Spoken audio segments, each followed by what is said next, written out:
Today, I'm opening up my free fantasy hockey choice pack, and hopefully help you decide on who you should take as well. What's going on, guys? Thrash here. Welcome back to the channel, and welcome to a new video.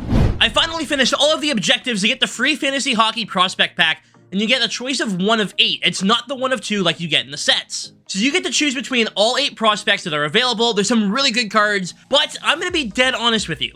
The smartest thing you can do here is to just leave the pack. Don't open it at all. Leave it there until somebody really pops off. These are long-term cards. These are cards that are going to be on your team at the end of the year and could all hit 99, but realistically, not all of them will. That's why, realistically, if you hang on to this pack and you wait for somebody to pop off, you will be able to make the best choice no matter what. Now, if you've already opened the pack, say you want to see who's inside, you're doing what I did right here. If you just go ahead and close the app, so we see Cole Sillinger, what's up, buddy? If you close the app on your console, the pack will still be there, it won't automatically pick anything for you, and you'll be able to hang on to this pack for the entire year.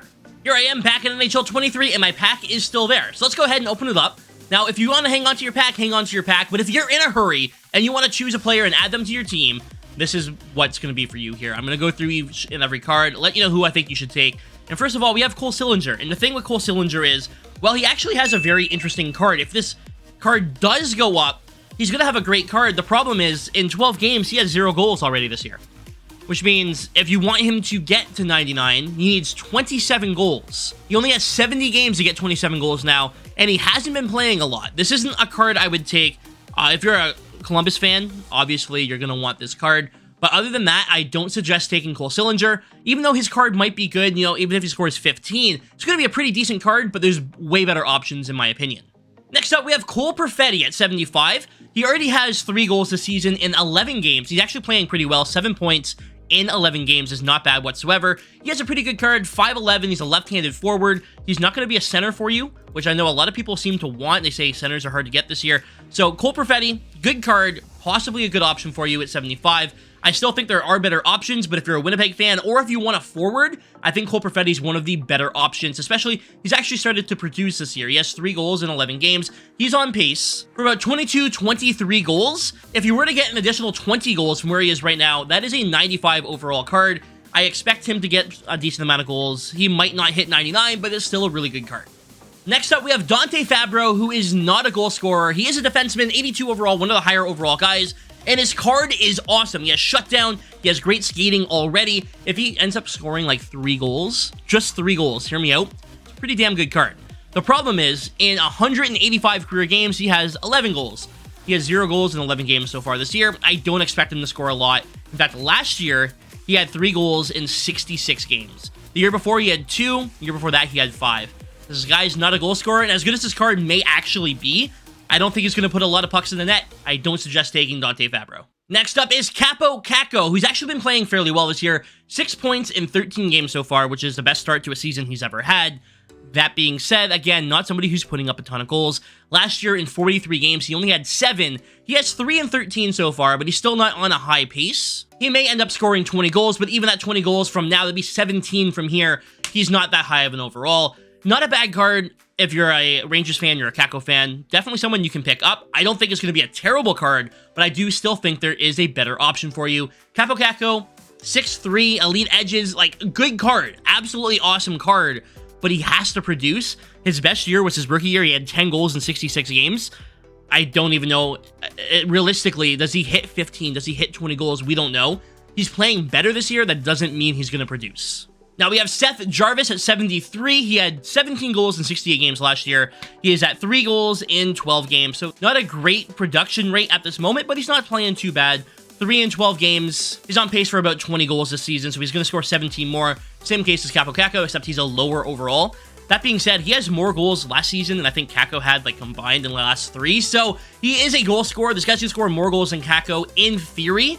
I don't know if this is a card that you want, but if you need a right-handed forward, maybe this is the guy you go with. Again, he's 73 overall. He's not going to make your team right now anyways. So again, I suggest hanging on to the pack. But Seth Jarvis versus Kaapo Kakko, I'm still probably taking Kaapo Kakko if I'm being honest. Next, we have Alex Newhook, who again isn't really producing that much. 2 goals in 11 games so far. He had 13 goals in 71 games last year. It's a center, left-handed forward. Not a bad skater, but other than that, like, it's hard to suggest any of these cards, and this is why I keep saying hang on to the pack. I wouldn't take Alex Newhook. that doesn't mean he's not going to pop off later in the year. He might pop off next game. You don't know. Maybe he scores a hat trick, and suddenly this card's looking way better than it did. As of right now, Newhook only 2 goals in 11 games. He doesn't get a ton of ice time either. I don't think this is the guy you should go after. Now we're up to Cal Addison, and now here's the thing with Addison. He's 84 overall. He's already a pretty decent card. His card's actually already good, and that's the thing with Cal Addison.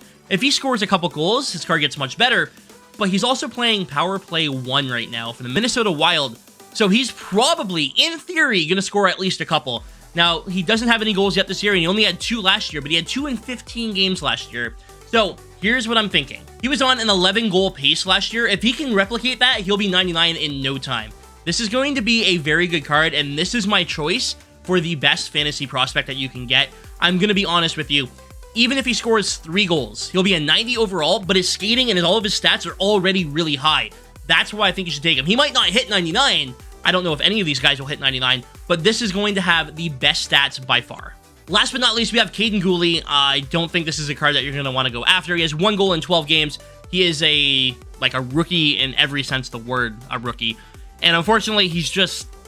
I don't see him putting up a ton of goals. He's on pace for 7 goals right now throughout the season, which would be great, by the way. If he scored 7 goals, plus 14 on this card from where he is, like, that's pretty good. It's pretty good, but it's not as good as Cal Addison. I really do think Addison is the best choice. Caden Gooley, if you get a plus 14 on all of these stats, his shot accuracy is still absolutely terrible. You know what I mean? Like, his stats aren't great. Addison is already a way better choice. So, Cal Addison is who I'm going with. However, I still suggest hanging on to the pack. You never know. Maybe Seth Jarvis goes off. Maybe Alex Newhook goes off. You don't know. Realistically, none of these guys are going to make your team anyways right now, so if you hang on to the pack and make the best choice in, say, January, you'll have a card on your team for the rest of the year. Plus, just saying, you don't have to worry about accidentally trading them in if you keep the pack in your inbox. You just don't have to worry about that, which is kind of nice. Now, guys, realistically, just because I say something doesn't mean that it is absolute word. If you guys want to choose one of these players, you absolutely do that. That is your choice.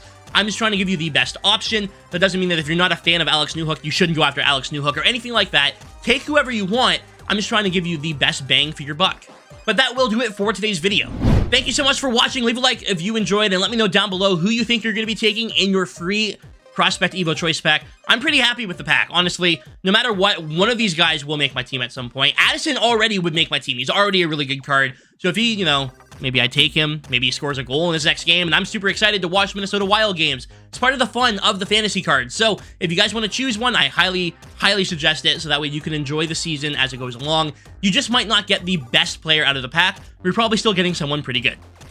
Anyways, guys, thanks for watching. Stay frosty.